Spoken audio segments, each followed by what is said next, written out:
Hello once again, myself Dr. Harshini, Associate Professor, SAP IT, MBA Department. Well, this is video 4 and this video covers some contents of Module 2, Purchasing Behavior. In previous video, I covered the factors affecting purchase decision, purchase orientation. No, not purchase orientation. Purchase orientation will be covered here.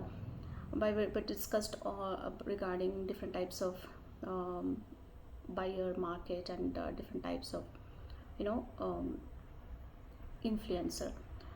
Here in this video I'll cover some of the contents like orientation, purchase process mainly. I think that is the two major concepts which will be covered here. Well, types of buyer behavior, as you can see in the PPT, the display, there are 4 major types: complex buying behavior, variety seeking buying behavior, dissonance reducing buying behavior, habitual buying behavior. You can see the X and Y axis from high involvement to low involvement, a few differences between brands and significant difference between the brands. So what is complex buying behavior? Well, this type is also called extensive. The customer is highly involved in buying process and through research before the purchase due to the high degree of economic or psychological risk. Example of this type of buying behavior include purchasing expensive goods or services such as a house, a car, an education course, etc.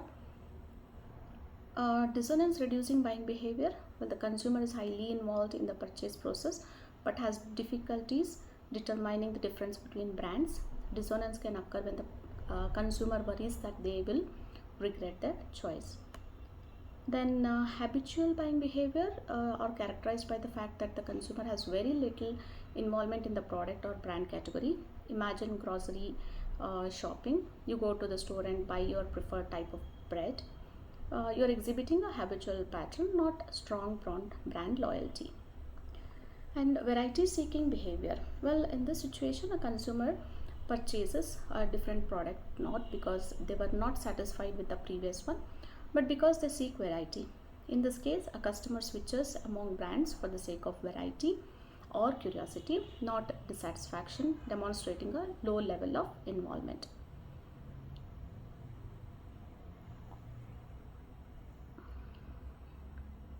Okay.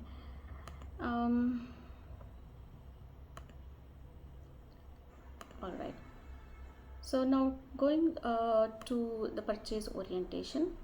Buying orientation, procurement orientation, supply chain orientation. These are the key goals of purchase orientations as defined by Anderson, 2009. According to him, buying orientation, it means obtaining the best deal in terms of price, quality and availability from supplier, and it includes maximum power over suppliers and avoid risk whenever possible. Procurement orientation improves quality, reduce total cost of ownership and cooperate with suppliers. Supply management orientation focus on all of the firm's effort on delivering value to end users. Craft a sourcing strategy around the firm's core competency and resources. Build a supply network that efficiently completes required business processes. Sustain highly collaborative relations with select suppliers and sub-supplier firms.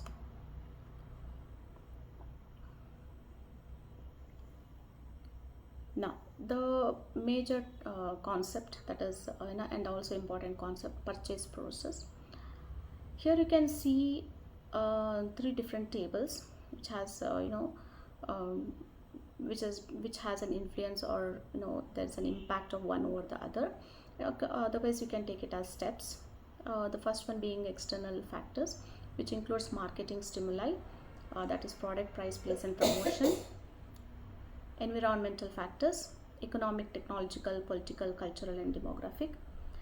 And then decision making process, here it includes stages like need recognition, information search, evaluate alternatives, purchase decision, post purchase evaluation. And then buyer's characteristics, which includes beliefs, values, attitudes, knowledge, motives, perception, lifestyle. And finally, purchase or no purchase. Well, 5 stages of the consumer buying behavior. First is find a problem. In this stage, the consumer first notices when they have a problem they want to solve. This could be anything from wanting an outfit for an upcoming event to needing a leaky pipe in their house fixed. Gather information. Next, consumer will want to figure out what might be causing their problem and how to fix their problem.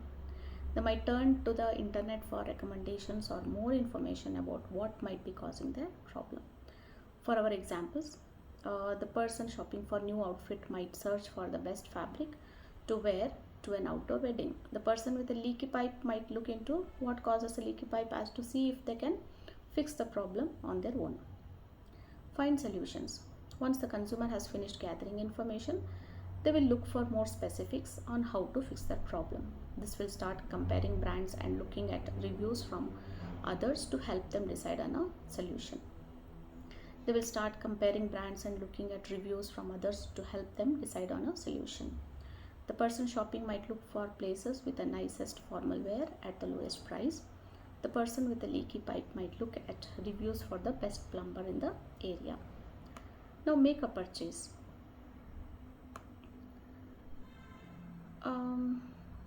This is where the consumer will make a decision and spend money on a solution. For example, that would mean buying a new outfit or hiring a plumber. Review the purchase. Some consumers may leave a review on a website, some don't. In either case, consumer will personally review the product or service they received and determine whether they would recommend it to others or purchase from their chosen business again.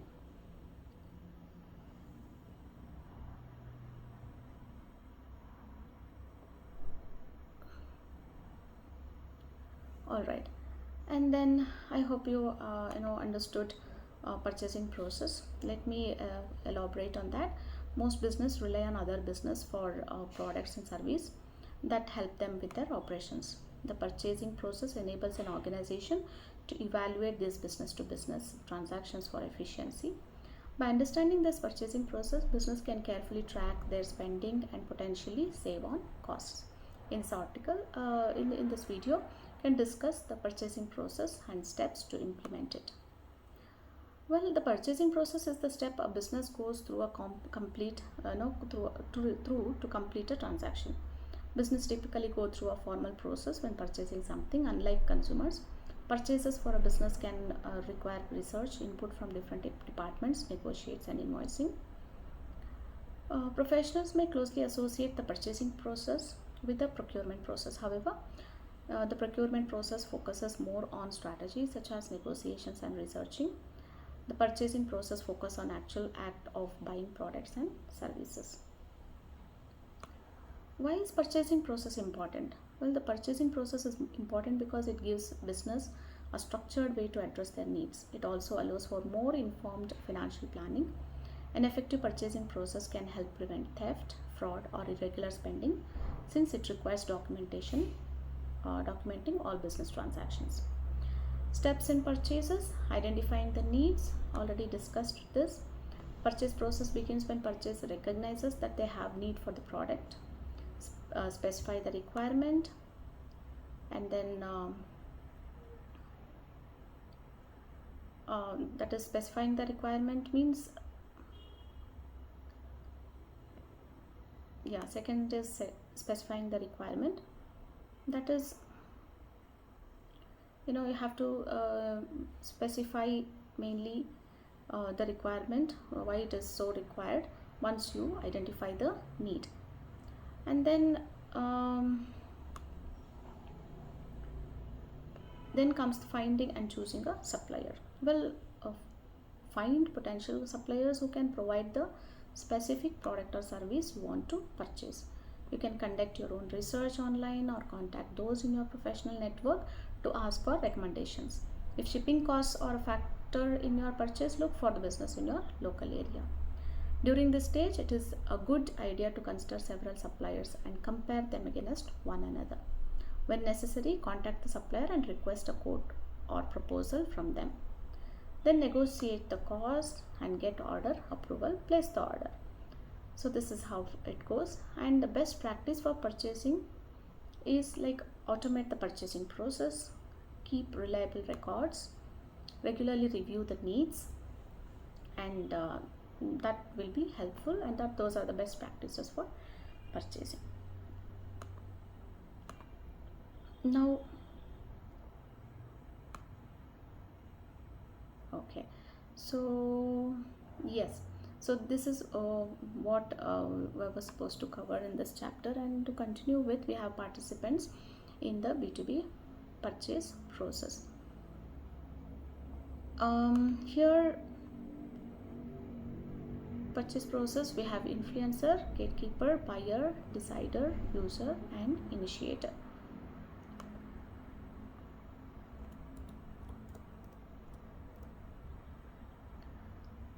So I think we discussed this in the previous video, but let me just give some more glimpse on this again in this video.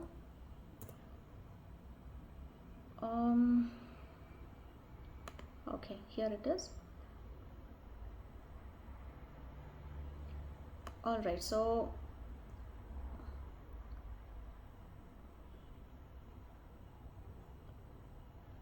okay, so types of B2B buyers we discussed already. So here in this will be, let me just take you to that. Give me a moment.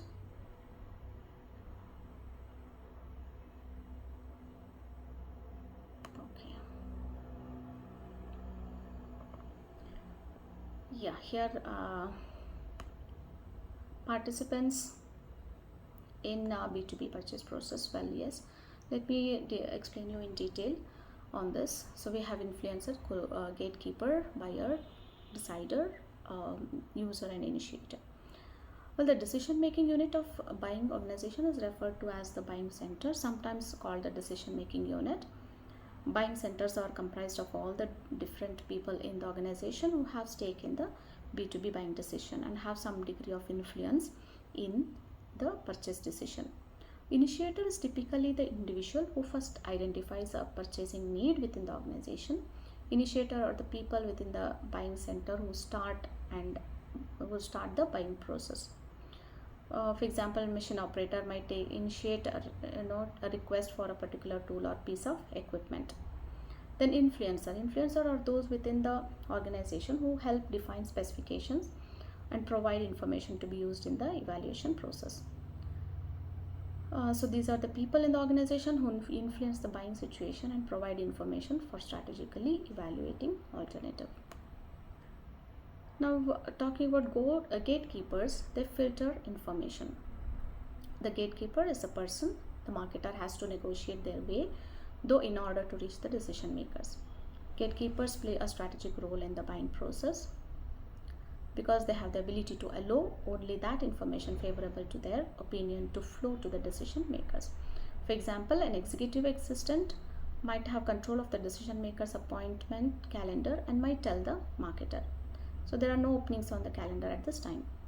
Buyers are those who have authority within the organization to select suppliers and negotiate and arrange the purchase terms.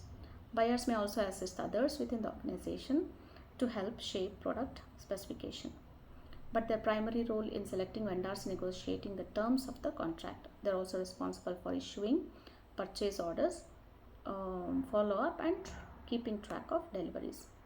Deciders are the critical thinkers for a marketer in getting the order, particularly in major purchase. These are the people within the organization who have the authority to select or approve the final suppliers. B2B buyers may be the deciders for routine purchase, but in more complex purchases, decisions are often made higher up in the organization.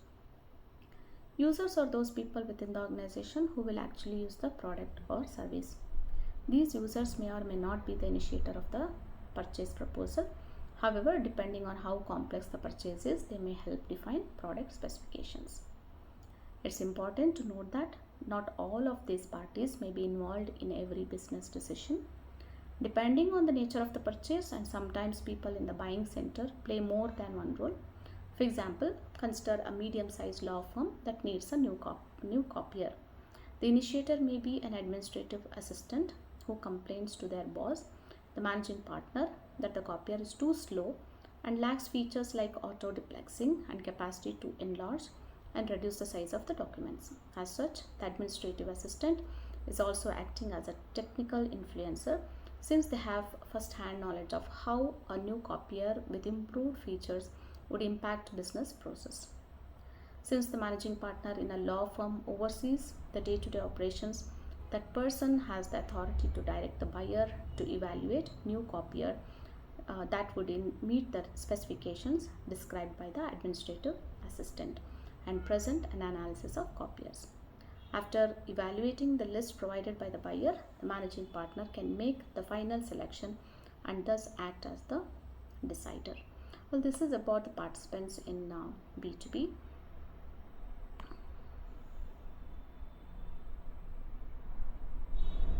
Okay, then let me take you to who actually makes the purchase decision in buying market.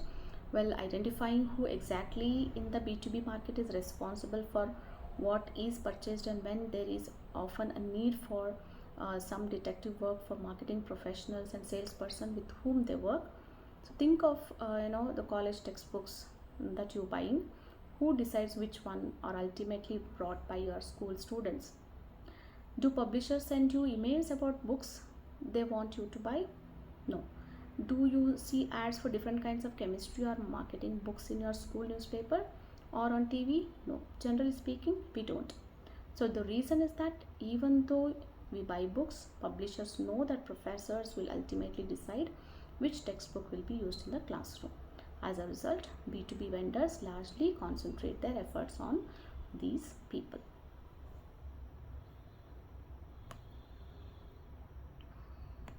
Okay, so then elaborating on the types of buyers, which is over. Best practices of purchasing, as I told, should be automate the purchase process. How it is, whether possible, look, if possible, wherever possible, look to implement purchase process automation. With purchase automation software, business can shorten purchasing life cycle, lessen the workload of those involved, reduce errors and limit paperwork. Purchase automation software is particularly useful if your business makes a lot of recurring purchases from the same supplier. And very important to keep the reliable records. Throughout the purchasing process, you have to keep the reliable records. This includes records of potential suppliers, negotiations, sales, returns, and any other transactions. There may come a time when you want to consider another supplier and have a dispute with your existing supplier. Keeping reliable records on every stage of purchasing process helps reduce future issues and workloads. And regularly need to review the needs. A business need change all the time. Sometimes a business needs sometimes entirely new, while other times it needs a different version of something it is already getting. So make it regular practice throughout the business to analyze what what is currently needed and whether what you are buying is meeting those needs. So by regularly checking on operations, one can identify and address needs sooner, so allowing your business to grow while making effective spending decisions. So why is the purchase process important? It is important because it gives business a structured way to address their needs. It also allows for more informed financial planning. An effective purchasing process can help prevent theft, fraud, or irregular spending since it requires documenting all business transactions. Alright, so I hope I covered almost all the topics here. So let me just revise again about what is purchase process. Purchase process enables an organization to evaluate B2B transaction for efficiency. By understanding this purchasing process, business can carefully track their spending and potentially save on costs. So it's important to understand the purchase process, and there are certain steps to implement it, which we already discussed. And what is purchasing process? It's the step a business goes through to complete a transaction. Business typically goes through formal process when purchasing something. Unlike consumers, purchases for a business can require research, input from different departments, negotiation and invoicing. So professionals may closely associate the purchasing process with the procurement process. However, the procurement process focuses more on strategies such as negotiations and researching. The purchasing process focuses on actual act of buying products and services. Well, I hope I made all these concepts clear. So that's the end of this video. I shall see you again in upcoming videos. Thank you so much.